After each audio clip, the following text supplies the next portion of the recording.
திண்டுக்கல்லில் காரில் வந்து ஜவுளிக்கடை கல்லாவில் கை வைத்து சென்ற மர்ம நபர்களை போலீசார் தேடி வருகின்றனர்.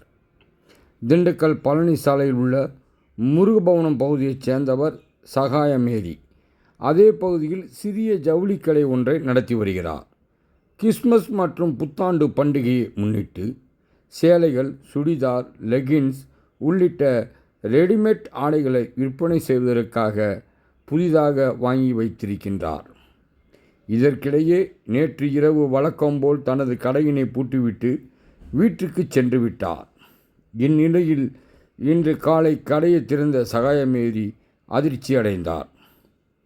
கடையின் மேல் பகுதியில் உள்ள ஆஸ்பட்டா சீட்டை உடைக்கப்பட்டு உள்ளே இறங்கிய மர்ம நபர்கள் கடையின் கல்லாவில் இருந்த ரொக்கப்பணம் 45,000 மற்றும் சுமார் 1 லட்சம் மதிப்புள்ள ரெடிமேட் ஆடைகள், சேலைகளை திருடிச் சென்று இருப்பது தெரிய வந்துள்ளது.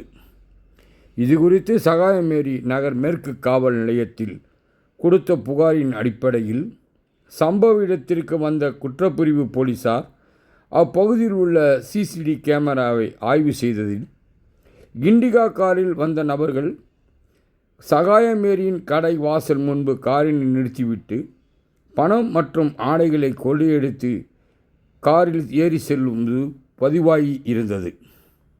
இதனைத் தொடர்ந்து போலீசார் கைவரிசையை காட்டிச் சென்ற மர்ம நபர்களை சிசிடிவி காட்சிகளை வைத்து தேடி வருகின்றனர்.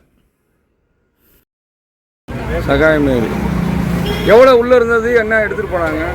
45,000 பணம் வச்சுருந்தேன். சேலை புதுசாக வந்துருக்குது, அதையும் காணும்.